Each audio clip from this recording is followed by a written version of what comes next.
आज़ाद view YouTube channel में भलीकार। दोस्तों इन वीडियो में असां तव्हां खां पुछंदासीं ज़हनी आज़माइश मुतलिक़ इंतहाई दिलचस्प ऐं मालूमाती सवाल। तो दोस्तों बिना के टाइम विञाइजे असां हलूं था पंहिंजी वीडियो जी तरफ़। सो साथियों, सभ खां पहिरियों सुवाल इहो आहे त छा तव्हांखे मालूम आहे त उहा कहिड़ी शइ आहे जेका पाणी में बि नथी पुसे। कॉमन सेंस जो ई सवाल आहे त उहा कहिड़ी शइ आहे जेका पाणी में बि नथी पुसे।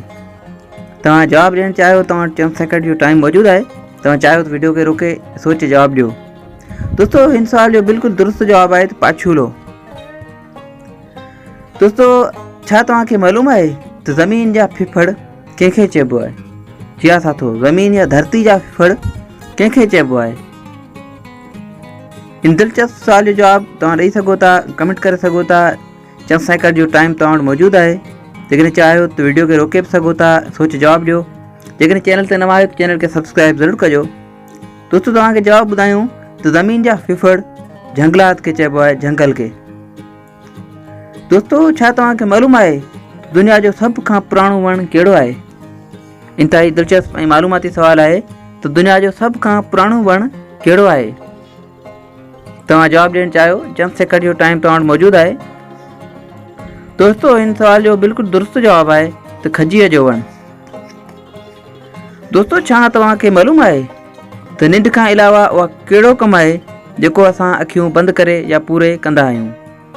जी हा साथियो, निंड खां अलावा उहो कहिड़ो कमु आहे जेको असां अखियूं बंदि करे कंदा आहियूं?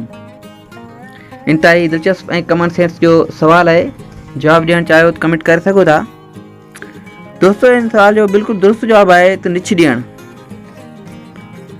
साथियों इन वीडियो जो इंतहाई दिलचस्प ऐं हैरान कंदड़ अहम सवाल आहे जेको तव्हां ॼाणे सघो था। तव्हांखे ॿुधाईंदा हलूं त छोकिरी जी जिस्म जो उहो कहिड़ो हिसो आहे जंहिंखे हू साबुण सां धोई नथी सघे। जी हा साथियो, औरत जी जिस्म जो उहो कहिड़ो हिसो आहे जंहिंखे हू साबुण सां धोई नथी सघे। इंतहाई दिलचस्प ऐं कॉमन सेंस जो सवाल आहे। जवाबु तव्हां कमेंट करे सघो था। चैनल ते नवां आहियो चैनल खे सब्सक्राइब ज़रूरु कजो ऐं घंटी वारे बटन खे ज़रूरु प्रेस कजो जीअं ईंदड़ ॾींहंनि में वधीक वीडियो जी नोटिफिकेशन तव्हां ताईं पहुची सघे। त दोस्तों ॿुधायो, औरत जे जिस्म जो उहो कहिड़ो हिसो आहे जंहिंखे हू साबुण सां धोई नथी सघे? जी हा साथियो, हिन सवाल जो बिल्कुलु दुरुस्त जवाबु आहे त अखियूं। जी हा, इंसानी जिस्म जो अखियूं वाहिद हिसो आहे जेके असां साबुण खां बचाईंदा आहियूं। त दोस्तों हीअ वीडियो तव्हांखे कीअं लॻी ऐं केतिरनि सवालनि जा तव्हां दुरुस्त जवाबु ॾिना, कमेंट करे पंहिंजी राय जो इज़हार ज़रूरु कजो। दुआउनि में असांखे यादि रखिजो। अल्लाह हाफ़िज़।